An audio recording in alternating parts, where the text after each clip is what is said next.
Hello friends, welcome to crazy GK trick. दोस्तों, NTPC exam को ध्यान में रखते हुए जीएस की हमारी वीडियो मॉक टेस्ट सीरीज चल रही है और आज के वीडियो में हम 10वां मॉक टेस्ट लगाने वाले हैं। बहुत ही अच्छे लेवल का मॉक टेस्ट क्रिएट करा आपके लिए। फ्रेंड्स, अगर आप इस मॉक टेस्ट के अंदर 30+ स्कोर करते हो, विच मीन्स आपका सिलेक्शन कोई भी नहीं रोक सकता। 101% में लिख के दे सकता हूँ कि CBT 1 आपका क्लियर होगा, बट शर्त है कि इस मॉक टेस्ट के अंदर आपको 30+ स्कोर करना है। देखो, 20 वीडियो की हमारी ये सीरीज है। 20 मॉक टेस्ट लगाएंगे हम एग्जाम से पहले। डेली सुबह 7:30 बजे एग्जाम तक हम ये मॉक टेस्ट लगाने वाले हैं। आपको एक भी मॉक टेस्ट स्किप नहीं करना है। हर एक मॉक टेस्ट आपको अपनी गलती बताएगा। सेल्फ एनालिसिस के थ्रू आप अपने स्कोर को लगभग 25 से 30% यहाँ पर बढ़ा सकते हैं। जो भी स्टूडेंट लास्ट तक टिकेगा, मतलब लास्ट मॉक टेस्ट तक मेरे साथ जाएगा, 100% वो एग्जाम को क्रैक करेगा। इससे पहले हम 9 मॉक टेस्ट कंप्लीट कर चुके हैं। अगर आपने वो मॉक टेस्ट नहीं लगाए तो आप प्लेलिस्ट को फॉलो कर लीजिए, वहाँ से आप प्रीवियस मॉक टेस्ट को भी लगा सकते हैं। अच्छा, लेक्चर स्टार्ट करें उससे पहले कुछ ज़रूरी इंस्ट्रक्शन है इस टेस्ट को लगाने के लिए। पहले एक बार जल्दी से हम वो कवर कर लेते हैं, फिर हम टेस्ट की तरफ चलेंगे। पहला, सीरियस बनो। बिस्तर पर लेटे हो तो उठ जाओ। हमको बैठना है टेबल कुर्सी पर, ठीक है। कोई भी टाइम पास वीडियो नहीं होगा, तुम्हारा रियल प्रैक्टिस टेस्ट है, क्योंकि जिस तरीके से तुम प्रैक्टिस करोगे उसी तरीके से पेपर में परफॉर्मेंस होने वाली है। तो पहला चीज़ समझ में आ गया, हमको बिस्तर पर लेटे लेटे वीडियो नहीं देखना है। टेबल कुर्सी पकड़ लो, टेबल कुर्सी पर बैठकर हमको ये वीडियो कंप्लीट करना है, ये टेस्ट लगाना है। दूसरा रूल ये है कि 1 से 40 तक कॉपी के अंदर एक नंबरिंग कर लो। जो भी आपका क्वेश्चन सही हो रहा है या गलत हो रहा है, आपको यहाँ पर टिक करते हुए चलना है। पहला क्वेश्चन अगर सही होता है तो टिक कर दीजिएगा, दूसरा क्वेश्चन गलत हो रहा है तो गलत करना है, तीसरा क्वेश्चन सही हो रहा है तो सही करना है टिक हमको, ठीक है। लास्ट में हम पूरा स्कोर देखेंगे हमारा कि हम कितना स्कोर कर पा रहे हैं। इसमें मैंने कुछ आपके लिए टारगेट भी रखा है। अगर आप 30+ स्कोर कर लेते हो, विच मीन्स एनटीपीसी CBT 1 आपका लगभग निकल ही गया है। अगर आपका स्कोर 25 से 30 के बीच में है तो आप बाउंड्री लाइन पर हो। थोड़ी सी मेहनत की आपको ज़रूरत है, तो जो गलती हो रही है उसको पहचानो और प्रैक्टिस करो। और 25 से अगर कम स्कोर आ रहा है आपका तो घबराना नहीं है, अभी भी समय है। अच्छे से रिवीजन करो। जो मैंने आपको 10,000 एनटीपीसी के 1 लाइनर दिए हैं उनको पढ़ो। यूट्यूब के ऊपर जो मेरी GS की मास्टर सीरीज चल रही है एनटीपीसी की, उसको फॉलो करो। आपका स्कोर 30+ हो जाएगा। तीसरा रूल है, एक बार में आपको पूरा टेस्ट लगाना है। टुकड़ों टुकड़ों में मत बांट देना इसको कि 10 क्वेश्चन तो हमने सुबह लगा लिए, 15 क्वेश्चन शाम को लगा लिए, तो ऐसे नहीं चलेगा। जैसा एग्जाम हॉल में बैठते हो ना, वैसे ही पूरा मॉक टेस्ट लगाना है, एक बार में, बिना रुके, बिना डिस्ट्रैक्शन के साथ में। क्लियर? चौथा रूल है, आखिरी रूल, मैं हर एक क्वेश्चन को क्लियर पढ़ूंगा ऑप्शन के साथ में, फिर आपको 5 सेकेंड मिलेंगे। 5 सेकेंड में आपको अपना फाइनल आंसर डिसाइड करना है। उसके बाद में मैं आपको करेक्ट आंसर बताऊंगा इन शॉर्ट एक्सप्लेनेशन। इस तरीके से न सिर्फ प्रैक्टिस होगी बल्कि हर सवाल के पीछे का आपको कॉन्सेप्ट भी क्लियर हो जाएगा। क्लियर हो गया फ्रेंड्स? स्टार्ट करने से पहले एक और चीज, अगर इस पूरे टेस्ट का आपको बाद में प्रैक्टिस करना है तो जो 10,000 1 लाइनर मैंने GS के दिए हैं आपको एनटीपीसी के लिए, 29 रुपीज़ का पैकेज है वो। इसी पैकेज में ये 20 वीडियो टेस्ट आपको मिल जाएंगे। वहां पर भी आप इस टेस्ट के प्रैक्टिस कर सकते हैं। अगर अभी भी आपने 29 रुपीज़ वाला अगर वो GS का पैकेज नहीं लिया है 10,000 1 लाइनर का, तो डिस्क्रिप्शन बॉक्स में लिंक दे रखा है, कमेंट बॉक्स में भी लिंक दे रखा है, वहां पर क्लिक कर आप ले सकते हैं। इसके अलावा crazy GK trick application download करोगे तो फाउंडेशन कोर्स का ऑप्शन दिखेगा। इसमें कोर्स बाय अक्षय सर वाला फोल्डर है, इसमें जाओगे वहां से आप एनरोल कर सकते हो, ठीक है। तो ये कुछ जरूरी इंफॉर्मेशन थी स्टार्ट करने से पहले। अब हम टेस्ट की तरफ जा रहे हैं, तो रेडी हो जाइए, शुरू करते हैं। पहला क्वेश्चन है, निम्नलिखित में से कौन सा राज्य म्यांमार के साथ सीमा साझा नहीं करता है? त्रिपुरा, मणिपुर, अरुणाचल प्रदेश या मिजोरम?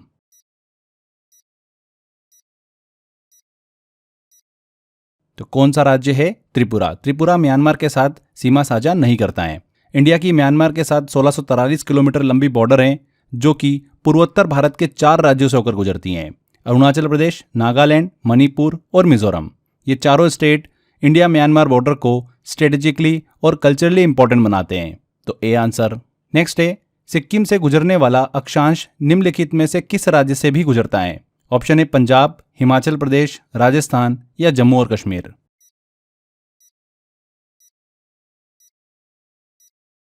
तो कौन से राज्य? Rajasthan. 27 degree north latitude Bharat के सिक्किम राज्य से होकर गुजरता है और यही लेटीट्यूड राजस्थान से होकर भी गुजरता है, जो कि भारत के वेस्टर्न हिस्से में स्थित है। C answer. बिम्स्टेक की स्थापना किस घोषणा, किस डिक्लेरेशन के माध्यम से की गई थी? ऑप्शन है Delhi declaration, Bangkok declaration, Colombo declaration या नन ऑफ द अबव।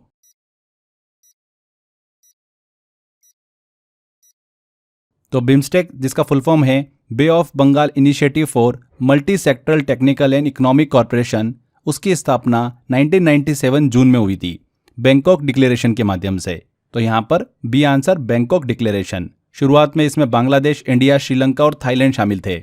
इसके बाद म्यांमार ने 1997 में और नेपाल व भूटान ने 2004 में इसकी सदस्यता ली। 6th बिम्स्टेक समिट का आयोजन अप्रैल 2025 को बैंकॉक और थाईलैंड में किया गया। ये चीज भी दिमाग में रखिएगा, यहाँ पर बैंकॉक डिक्लेरेशन बी आंसर। दुनिया का पहला 3D प्रिंटेड रेलवे स्टेशन किस देश के द्वारा बनाया गया है? ऑप्शन है जापान, चाइना, इंडिया या यूएसए।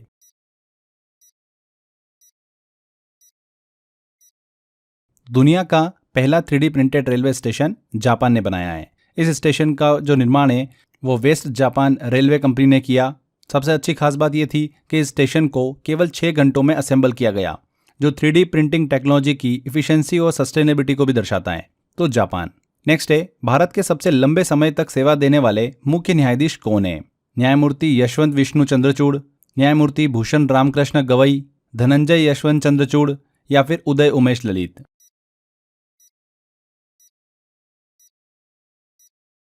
तो न्यायमूर्ति यशवंत विष्णु चंद्रचूड़ जो है भारत के सबसे लंबे समय तक सेवा देने वाले चीफ जस्टिस ऑफ इंडिया थे। उन्होंने यह पद फरवरी 1978 से जुलाई 1985 तक संभाला था, यानी कुल 7 साल 139 दिन तक वो सुप्रीम कोर्ट के मुख्य न्यायाधीश रहे।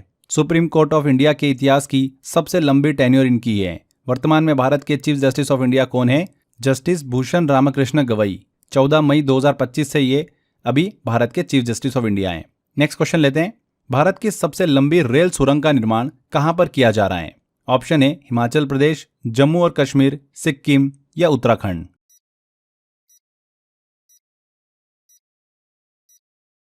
तो भारत की सबसे लंबी रेल सुरंग का निर्माण उत्तराखंड में किया जा रहा है, जो कि देवप्रयाग और जनासू के बीच स्थित है। ये सुरंग ऋषिकेश से कर्णप्रयाग रेल प्रोजेक्ट का हिस्सा है। इस सुरंग का निर्माण टनल बोरिंग मशीन TBMs की मदद से किया जा रहा है। सुरंग की लंबाई लगभग 14.57 किलोमीटर है, जो इसे भारत की सबसे लंबी रेल सुरंग बनाती है। तो कहां पर किया जा रहा है? उत्तराखंड में। नेक्स्ट है, रानी चेन्नम्मा निम्नलिखित में से किस विद्रोह से जुड़ी हुई थी? कोली विद्रोह, कित्तूर विद्रोह, 1857 का विद्रोह या अहोम विद्रोह।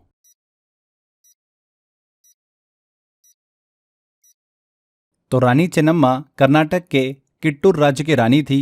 1824 में जब उनके पति और बेटे की मृत्यु हो गई तो उन्होंने शिवलिंगप्पा को गोद लिया था और उससे उत्तराधिकारी घोषित किया, लेकिन ब्रिटिश ईस्ट इंडिया कंपनी ने इसे स्वीकार नहीं किया और डॉक्ट्रिन ऑफ लेब्स के तहत किट्टूर को अपने अधीन करना चाहा। इसके विरोध में रानी ने किट्टूर विद्रोह शुरू किया, जिसे भारत का पहला आर्म्ड रिवोल्ट माना जाता है, जो कि अंग्रेजों के खिलाफ हुआ था।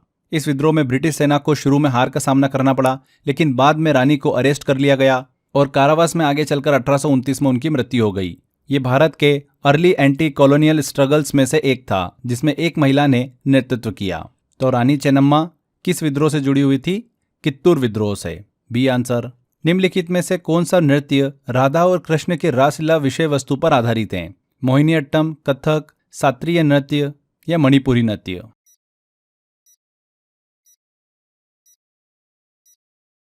तो मणिपुरी डांस भारत के नॉर्थ ईस्ट राज्य मणिपुर से संबंधित एक क्लासिकल डांस फॉर्म है।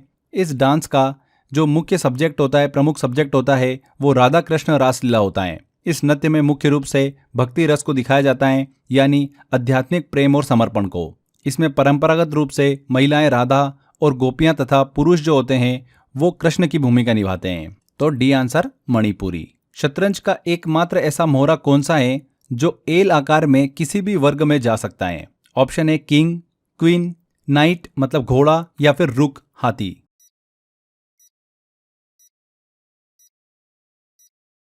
तो नाइट मतलब घोड़ा शतरंज का एकमात्र चेस एक पीस होता है, मोहरा होता है, जो कि एल शेप में चलता है।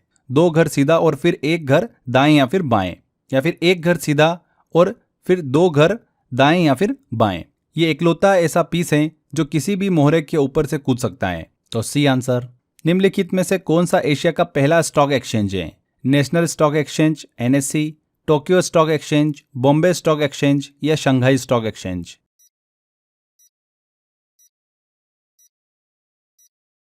तो बॉम्बे स्टॉक एक्सचेंज की स्थापना 1875 में हुई थी। ये एशिया का सबसे पुराना फर्स्ट स्टॉक एक्सचेंज है। एनएससी की बात करें, नेशनल स्टॉक एक्सचेंज की, तो इसकी शुरुआत 1992 में हुई थी। टोक्यो और शंघाई स्टॉक एक्सचेंज बीएससी के बाद अस्तित्व में आए।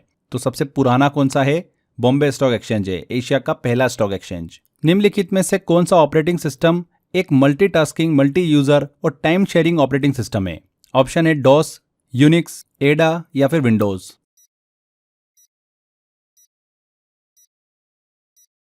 तो यूनिक्स जो है एक शक्तिशाली ऑपरेटिंग सिस्टम है जो एक साथ कई यूजर्स और प्रोसेसेस को हैंडल कर सकता है। यूनिक्स का उपयोग आमतौर पर server, research institutions, enterprise systems इनमें किया जाता है। तो यूनिक्स एक ऑपरेटिंग सिस्टम है जो कि मल्टीटास्किंग, मल्टी यूजर और टाइम शेयरिंग ऑपरेटिंग सिस्टम की तरह काम करता है। अगला है कॉलम ए को कॉलम बी से यहाँ पर मिलान करना है। कॉलम ए में डिसीज दे रखे हमको एंड कॉलम बी में हमको उसके कारण दे रखे हैं।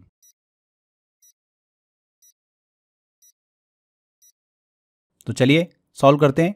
यहाँ पर देखिए पहला वाला देखेंगे आप, क्वाशियोरकर, ये प्रोटीन डिफिशियंसी से होता है।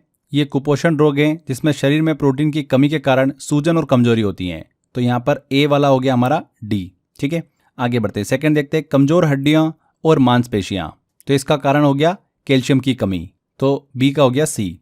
तीसरा है एनीमिया। एनीमिया जो रोग होता है ये किसकी कमी से होता है फ्रेंड्स? ये आयरन की कमी से होता है। आयरन की कमी से शरीर में हीमोग्लोबिन की मात्रा घटती है जिससे एनीमिया होता है। तो यहाँ पर हो गया हमारा बी, तो सी का हो गया बी।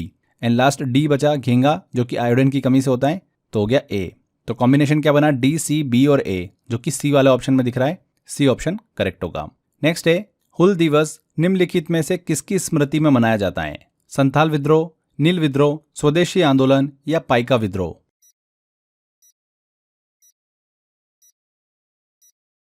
तो हुल दिवस हर साल 30 जून को सेलिब्रेट किया जाता है संथाल विद्रोह की याद में।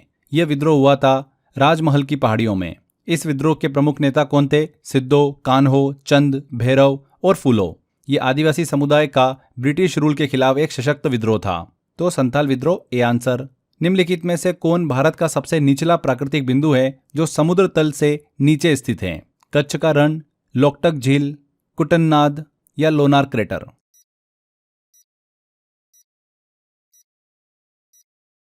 तो कुटन्नाड केरल में स्थित है। इसे इंडियाज लोवेस्ट पॉइंट कहा जाता है, भारत का सबसे नीचा बिंदु, जो कि सी लेवल से नीचे है। इसकी ऊंचाई -1.2 से -3.0 मीटर है। इसे राइस बॉल ऑफ केरला भी कहा जाता है, चावल का कटोरा, क्योंकि यहाँ पर बहुतायत में धान की खेती होती है। तो सी आंसर होगा कुटन्नाड। अगला क्वेश्चन लेते हैं, पेशी ऊतक कितने प्रकार के होते हैं? मस्कुलर टिश्यूज जो होते हैं वो कितने टाइप के होते हैं? 2, 4, 3 या 5?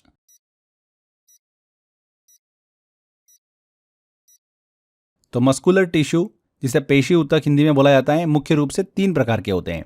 स्केलेटल मसल, स्मूथ मसल और कार्डियक मसल। हर एक प्रकार की जो यहाँ पर पेशी होती है उसका स्ट्रक्चर और फंक्शन अलग अलग होता है। तो 3 टाइप के होती हैं मस्कुलर टिश्यू। अगला है कोबोल किसके अंतर्गत आता है? High level programming language, assembly level language, machine level language या नॉन प्रोसीजर लैंग्वेज?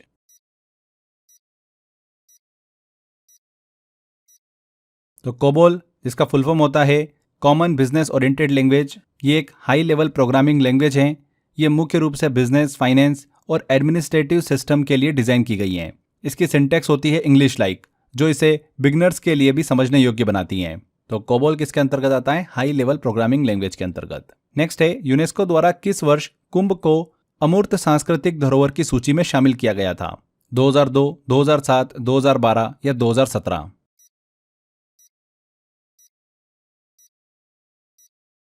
तो यूनेस्को ने कुंभ मेले को 2017 में अपनी इंटेंजिबल कल्चर हेरिटेज लिस्ट में शामिल किया था।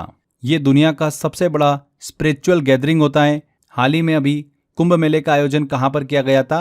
प्रयागराज में किया गया था। तो डेफिनेटली यहाँ से क्वेश्चन आपको देखने को मिल सकता है। ठीक है, भारत के कुल 15 सांस्कृतिक तत्वों को इस सूची में अभी तक शामिल किया जा चुका है, जिनमें योग, रामलीला और गरबा भी शामिल है। तो डी आंसर सही होगा। 2017 में कुंभ मेले को इंटेंजिबल कल्चर हेरिटेज सूची में शामिल किया गया था। अगला क्वेश्चन है, चावल धोने से कौन सा विटामिन नष्ट हो जाता है? थायमिन, राइबोफ्लेविन, नियासिन या पायरिडॉक्सिन?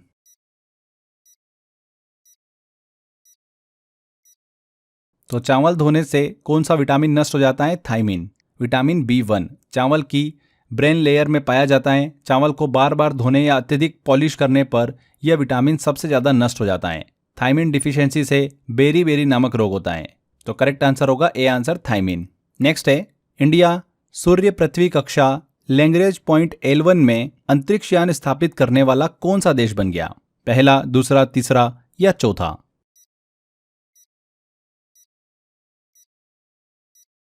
तो आदित्य L1 मिशन भारत का पहला space based solar observatory mission है।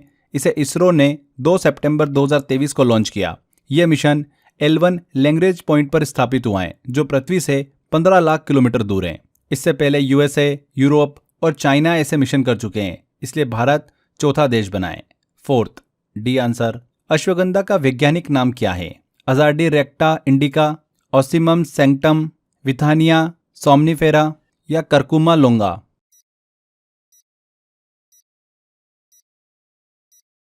तो अश्वगंधा का वैज्ञानिक नाम क्या है? विथानिया सोमनिफेरा। इसे इंडियन जिनसेंग भी कहा जाता है। अश्वगंधा एक प्रसिद्ध आयुर्वेदिक औषधि पौधा है, जिसे कई आयुर्वेदिक दवाओं में भी उपयोग किया जाता है।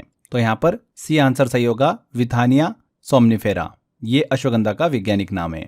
यहाँ पर आगे बढ़े, 20 सेकंड के अंदर जल्दी से मैं एक छोटी सी इन्फॉर्मेशन आपको दे देता हूँ। लास्ट टाइम के लिए एनटीपीसी का कंप्लीट पैकेज हमने आपके लिए अवेलेबल करा दिया है। जीएस, मैथ्स एंड रीजनिंग तीनों की यहाँ पर आपको ई बुक मिल जाएगी इस पैकेज के अंदर। मैथ्स के टॉपिक वाइज आपको यहाँ पर ई बुक मिल जाएगी विथ सॉल्यूशन के साथ में। ऐसे रीजनिंग की भी मिल जाएगी एंड जीएस के आपको यहाँ पर लास्ट टाइम रिवीजन के लिए 1 लाइनर दिए गए हैं। तो 64 रुपीज़ का पैकेज है मात्र ये, आप ले सकते हैं इसको। डिस्क्रिप्शन बॉक्स और कमेंट बॉक्स में लिंक दे रखा है। इसके अलावा क्रेजी जीके ट्रिक एप्लीकेशन में जाएंगे, फाउंडेशन कोर्स में कोर्स बाय अक्षय सर वाला फोल्डर दिखेगा, इसमें जाएंगे तो ये पैकेज आपको मिल जाएगा। इसमें डेली एक मॉक टेस्ट भी हम आपके लिए अवेलेबल करा रहे हैं, जिससे कि आप सेल्फ एनालिसिस कर सकते हैं, प्रैक्टिस कर सकते हैं। तो एक छोटी सी इन्फॉर्मेशन थी। चलिए नेक्स्ट है, 129वां संविधान संशोधन विधेयक इनमें से किससे संबंधित है? Option A 1 nation 1 election, Waqf board, new education policy या डिलिमिटेशन ऑफ कॉन्स्टिट्यूएंसीज।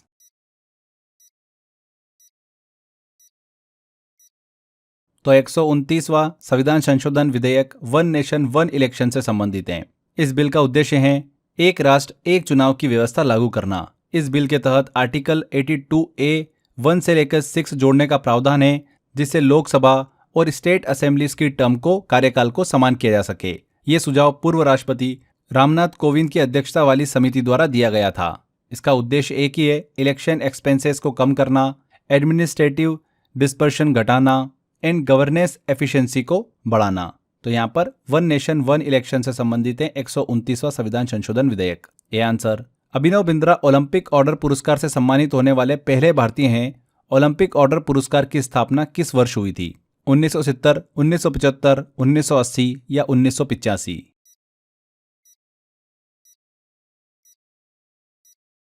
तो ओलंपिक ऑर्डर अवार्ड की स्थापना हुई थी 1975 में। ये पुरस्कार उन व्यक्तियों को दिया जाता है जिन्होंने ओलंपिक मूवमेंट में विशेष योगदान दिया है। अभिनव बिंद्रा, जो भारत के पहले इंडिविजुअल ओलंपिक गोल्ड मेडलिस्ट हैं, उन्हें यह सम्मान हाल ही में दिया गया। उन्होंने 2008 बीजिंग ओलंपिक में 10 मीटर एयर राइफल में स्वर्ण पदक जीता था। तो 1975 में स्थापित हुआ था ओलंपिक ऑर्डर अवार्ड। अगला क्वेश्चन लेते हैं। विजडन क्रिकेटर्स अल्मनेक 2025 में पुरुष श्रेणी में क्रिकेटर ऑफ द ईयर का खिताब किस भारतीय खिलाड़ी को मिला है? रोहित शर्मा, जसप्रीत बुमराह, शुभमन गिल या विराट कोहली?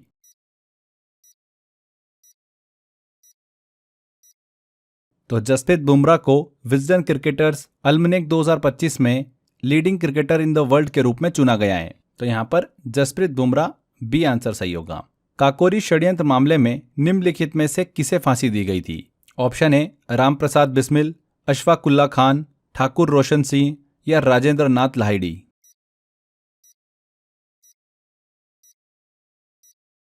तो काकोरी षड्यंत्र 9 अगस्त 1925 को हिंदुस्तान रिपब्लिकन एसोसिएशन HRA के क्रांतिकारियों ने काकोरी के पास ब्रिटिश ट्रेन से खजाना लूटकर किया था। इस साहसिक कार्य के उद्देश्य थे ब्रिटिश सरकार के खिलाफ आर्थिक चोट पहुंचाना, क्रांतिकारी गतिविधियों के लिए धन इकट्ठा करना। इस मामले में किन किन को फांसी दी गई थी? इन चारों व्यक्तियों को फांसी दी गई थी, रामप्रसाद बिस्मिल, अशफाक उल्ला खान, ठाकुर रोशन सिंह और राजेंद्र नाथ लाहिड़ी को। तो यहाँ पर डी आंसर बिल्कुल सही होगा, 1, 2, 3 एंड 4। नेक्स्ट है, निम्नलिखित में से कौन वैकोम सत्याग्रह से जुड़ा नहीं था? टी.के. माधवन, के.पी. केशव मेनन, के. कलप्पन या वी.ओ. चिदम्बरम पिल्लई?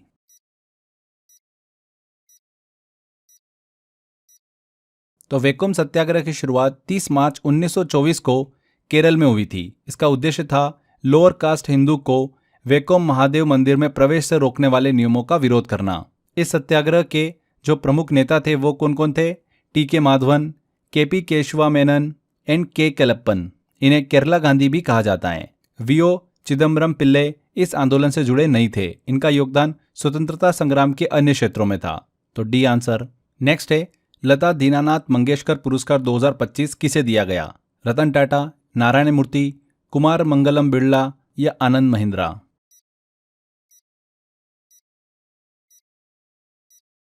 तो कुमार मंगलम बिरला, जो कि आदित्य बिरला ग्रुप के चेयरमैन हैं, लता दीनानाथ मंगेशकर अवार्ड 2025 से इन्हें सम्मानित किया गया। ये पुरस्कार कुमार मंगलम बिरला को भारत की इकोनॉमिक प्रोग्रेस में उनके विजनरी लीडरशिप के लिए दिया गया है। ये समारोह अप्रैल 2025 को दीनानाथ मंगेशकर ऑडिटोरियम मुंबई में आयोजित हुआ था। 2022 में नरेंद्र मोदी को दिया गया था, 2023 में आशा भोसले को, 2024 में अमिताभ बच्चन को और 2025 में दिया गया कुमार मंगलम बिरला को। C answer. राष्ट्रीय हल्दी बोर्ड का मुख्यालय कहां पर स्थापित किया गया? हैदराबाद, दिल्ली, निजामाबाद या विशाखापत्तनम?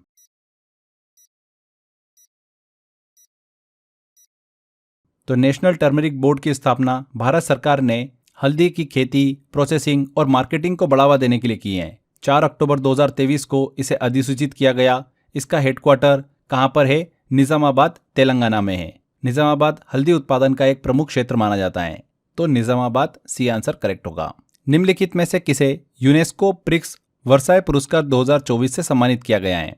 केम्पेगौड़ा अंतर्राष्ट्रीय हवाई अड्डा, स्मृति वन भूकंप स्मारक संग्रहालय, नरेंद्र मोदी स्टेडियम या भारत मंडपम?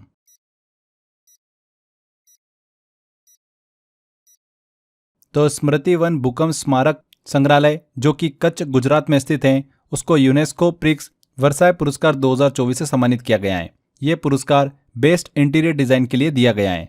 यह संग्रहालय 2001 गुजरात अर्थक्वेक के पीड़ितों की स्मृति में बनाया गया है और 470 एकड़ में फैला हुआ है। तो यहाँ पर बी आंसर। यतो धर्मस्तो जय किस ग्रंथ से लिया गया है? ऋग्वेद, मुंडक उपनिषद, मनुस्मृति या महाभारत?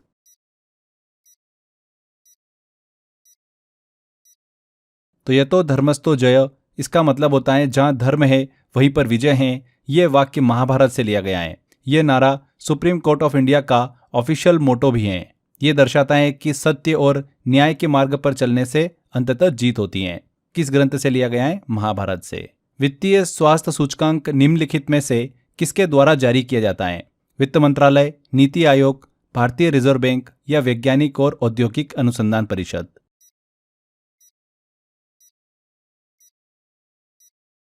तो फाइनेंशियल हेल्थ इंडेक्स एक ऐसा सूचकांक है जिसे नीति आयोग द्वारा जारी किया जाता है। इसका उद्देश्य है राज्यों की फाइनेंशियल स्टेबिलिटी और मैनेजमेंट का मूल्यांकन करना। इसमें टॉप परफॉर्मर कौन सा राज्य रहा है? ओडिशा रहा है। इससे सरकार को यह समझने में मदद मिलती है कि कौन सा राज्य अपने संसाधनों का बेहतर उपयोग कर रहा है। तो नीति आयोग बिल्कुल करेक्ट आंसर होगा बी। डोनाल्ड ट्रंप ने संयुक्त राज्य अमेरिका के राष्ट्रपति पद की शपथ किस तिथि को ली? 10 जनवरी 2025, 12 जनवरी 2025, 15 जनवरी 2025 या 20 जनवरी 2025?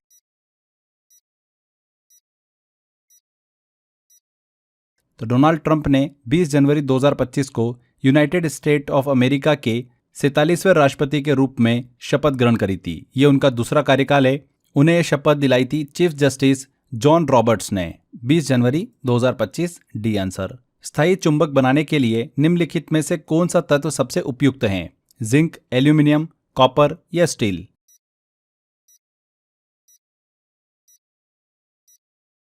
तो परमानेंट मैग्नेट स्थायी चुंबक वो होता है जो चुंबकीय शक्ति को लंबे समय तक बनाए रखता है। इसके लिए मटेरियल में होना चाहिए हाई रिटेंटिविटी, चुंबकत्व बनाए रखने की क्षमता, और हाई कोएर्सिविटी, मतलब लंबे समय के बाद चुंबकत्व खोना। स्टील में ये दोनों गुण होते हैं, इसीलिए इसे चुंबक बनाने में सबसे उपयुक्त माना जाता है। बाकी तत्व कॉपर, एल्यूमिनियम, जिंक मैग्नेटिक नहीं होते हैं। तो डी आंसर। बोरेक्स का रासायनिक सूत्र है? 4 ऑप्शन है।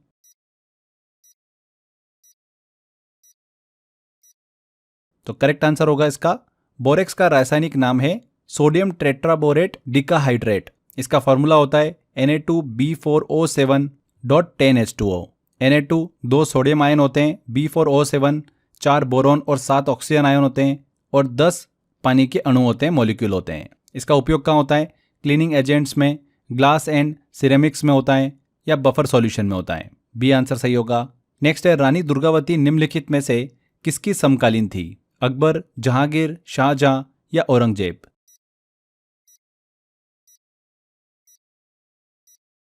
तो रानी दुर्गावती का जन्म 1524 में कालिंजर उत्तर प्रदेश में हुआ था। ये चंदेल वंश की वंशज थी। पति की मृत्यु के बाद उन्होंने गोंड राज्य की सत्ता जो है वो संभाली थी। ये मुगल एम्पायर अकबर की समकालीन थी। 1564 में मुगलों से युद्ध करते हुए उन्होंने वीरगति प्राप्त की थी, तो अकबर की समकालीन थी। A answer. अगला है, अदन की खाड़ी किन 2 जल निकायों को जोड़ती हैं? लाल सागर और भूमध्य सागर, लाल सागर और हिंद महासागर, लाल सागर और अरब सागर या भूमध्य सागर और अटलांटिक महासागर?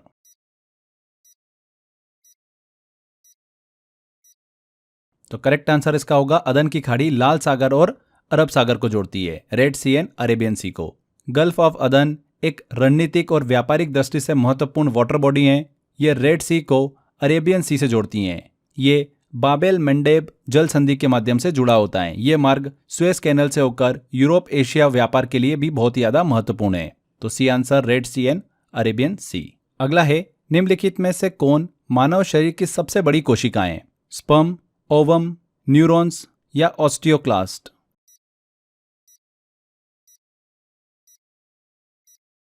तो ओवम जो है, डिंब, ये मानव शरीर की सबसे बड़ी कोशिका होती है, लार्जेस्ट सेल होती हैं। इसका आकार लगभग 0.1 mm होता है।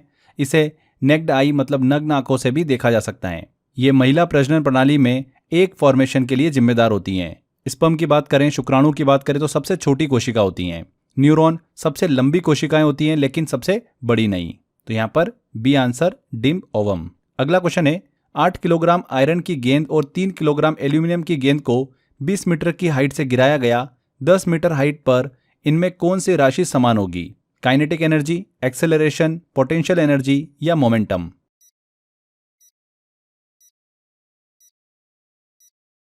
तो क्या समान होगा? एक्सेलरेशन। देखिए, जब कोई 2 वस्तु एक ही ऊंचाई से गिरती हैं और एयर रेजिस्टेंस नहीं माना जाता, वायु प्रतिरोध नहीं है, तो वे दोनों समान एक्सेलरेशन से गिरती हैं, समान त्वरण से। ये एक्सेलरेशन होता है g, जो कि वैल्यू होती है इसकी 9.8 मीटर पर सेकंड स्क्वायर, जिसे ग्रेविटेशनल एक्सेलरेशन भी कहते हैं। इसलिए 10 मीटर की ऊंचाई पर दोनों की एक्सेलरेशन बराबर होगी, चाहे उनका मास कुछ भी हो। तो त्वरण, एक्सेलरेशन, बी आंसर। निम्नलिखित में से किसे भारत में कर्नाटक संगीत का जनक माना जाता है? गोपाल, पुरंदरदास, कृष्णा भारती या नारायण तीर्थ?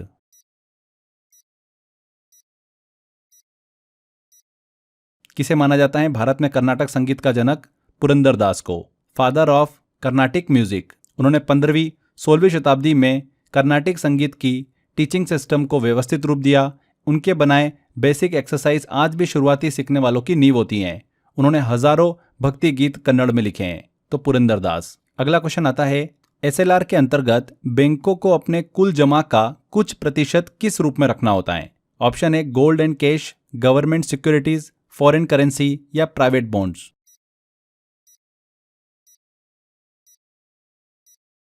तो एसएलआर स्टैट्यूटरी लिक्विडिटी रेशियो होता है इसका फुल फॉर्म। इसके तहत बैंक को अपनी जमा का एक हिस्सा लिक्विड एसेट में रखना होता है। इसमें शामिल होता है कैश, गोल्ड, लेकिन सबसे प्रमुख रूप होता है गवर्नमेंट सिक्योरिटीज। तो यहां पर गवर्नमेंट सिक्योरिटी बिल्कुल करेक्ट आंसर होगा। बैंकों की लिक्विडिटी को कंट्रोल करने के उद्देश्य से एसएलआर के अंतर्गत बैंकों को कुछ प्रतिशत गवर्नमेंट सिक्योरिटीज रखना होती है। इसे आरबीआई जो है समय समय पर संशोधित करता है। अगला क्वेश्चन लेते हैं, किस राज्य का नुआखाई त्योहार गणेश चतुर्थी के अगले दिन भाद्रव मतलब अगस्त सितंबर के चंद्र पखवाड़े की पंचमी तिथि को मनाया जाता है? किस राज्य का? ऑप्शन है ओडिशा, असम, मेघालय या वेस्ट बंगाल।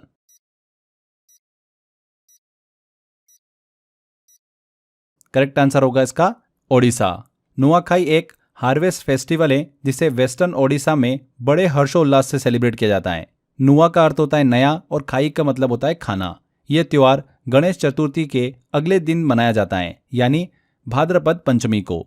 इसमें नई फसल भगवान को अर्पित की जाती है और फिर परिवार सहित खाई भी जाती हैं। ये त्योहार एकता का भी प्रतीक है। तो ओडिशा में सेलिब्रेट किया जाता है।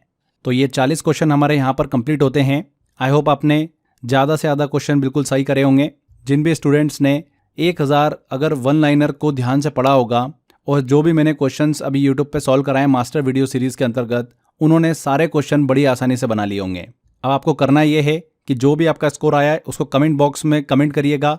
पता चलेगा इससे कि आपका स्कोर क्या चल रहा है, और अपने साथ ईमानदार रहिएगा। जो भी आपका फाइनल स्कोर है वही कमेंट करिएगा, जिससे आप नेक्स्ट टाइम अपने स्कोर को इम्प्रूव कर सके।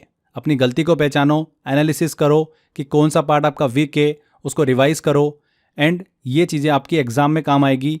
आपके एग्ज़ाम के स्कोर को 25 से 30% बढ़ाएगी।